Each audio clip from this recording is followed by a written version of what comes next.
appreciated a whole course of literary criticism that persists in some schools to this day. The James Joyce is not a typical school of criticism.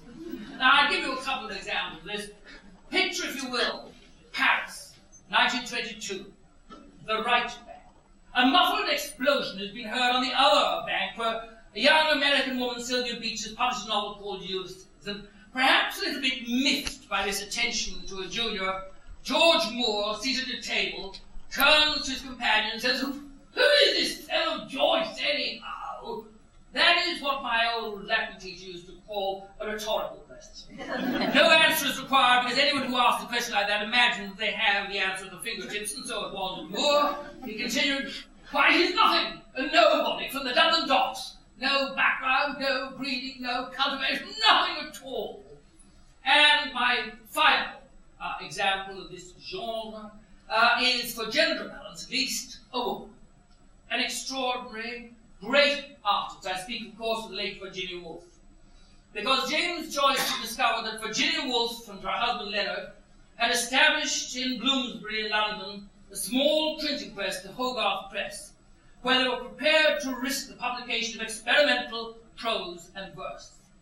And thus it was that one afternoon, Virginia Woolf was looking out from behind the lace curtains in deepest Bloomsbury when she spied a figure approaching down the avenue, seated astride an upstairs model bicycle, on the front of which there was a wicker basket in which were deposited some sheets of typescript.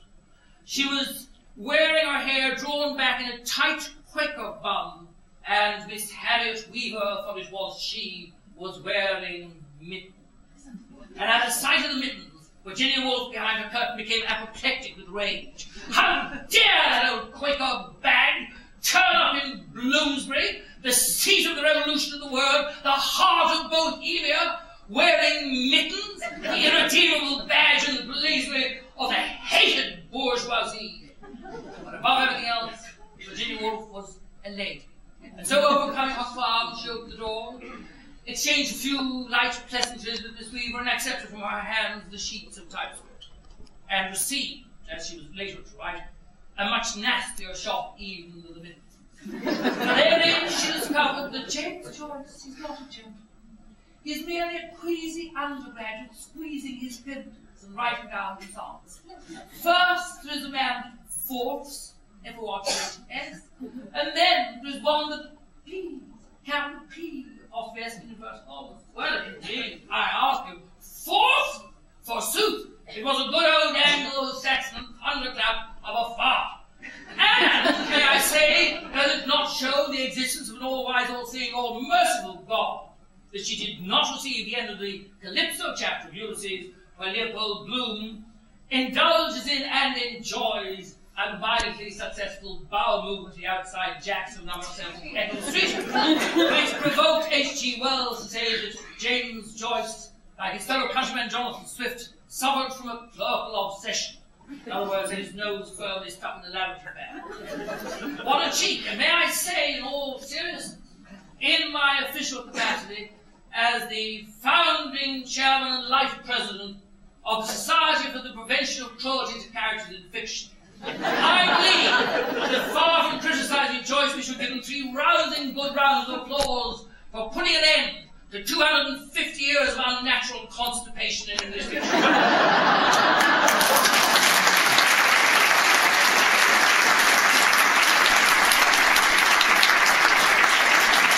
So since you enjoyed that, let's stick with the vowels. Ulysses, among other things, is a map of the human body and so many other different things all at the same time. And returning to the fart, it takes place in the Sirens episode of Ulysses, an episode devoted to the celebration of the art of music. And every single thing that happens in it is a musical effect. A woman's hair falls in ringlets over her shoulders and becomes a trill. Her wavy, hair and home. Even inexplicable things that look like printing errors. BLMSTDP. What the hell is that? Welsh? Hungarian? Some ghastly impenetrable? No, it's none of those things. It is an arpeggio. How do you get an arpeggio? By leaving out intervening notes, creating intervals. C, G, C, boom, boom, boom, boom. So in this most musical episode, Bloom stood up, it becomes boom, boom. Bloom stood up without all the vowels. The first page and a half appears to be some kind of curious linguistic fireworks display. Nothing is very clear. There are odd snatches of recognizable fragments of sentences, and then it stops on a single word and we're into something more recognizable. What the hell is that? Well, my academic colleagues have got at it and they've suggested that it is the overture to an opera. If it is, which I doubt, it's probably by the late John Cage, and I suggest you avoid it if you value your sanity. But they're in the right ballpark. They're in the theatre. And we in Dublin are so lucky to have some wonderful surviving Victorian theatres like the Olympia, the Gaiety.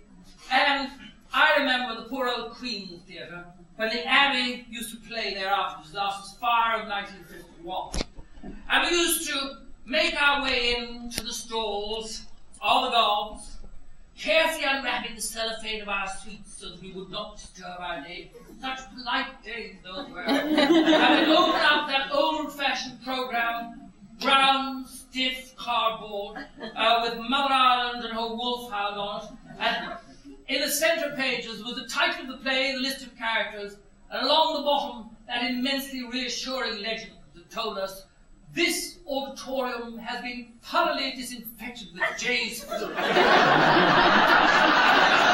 just above that, there was a list of melodies to be played by a small orchestra under the directorship of the late Sean O'Reilly. And as we settled ourselves in, out from underneath the apron of the stage, came the fat woman from Rathmines who played the cello, carefully plucking her evening skirt from the cheeks of her backside. And then all hell broke loose. Total cacophony, in which we could hear little snatches of melody. And we knew what it was. It was the small orchestra tuning up, each instrument finding perfect concert pitch against the other. And then out would come O'Reilly in his swallow-tailed coat, bow to the audience, turn his back, gesture to the orchestra, and they would take their bow, and then he would commence the beat. And that's exactly what happens at the opening of Sirens. It is an orchestra of words tuning up, and you can even hear the beginning of the beat, that last word, begin, and off we sail on a voyage of discovery on a sea of words concocted for us by James Joyce. Now, back to the actual narrative incident. Earlier in the day, at lunchtime, Leopold Bloom has visited a Dublin pub, Davy Byrne's Moral Pub, still there in Duke Street. And he's had for his lunch a modest repast of a lump of gorgonzola cheese washed down by a good glass of red Burgundy wine. All fine and dandy at lunchtime.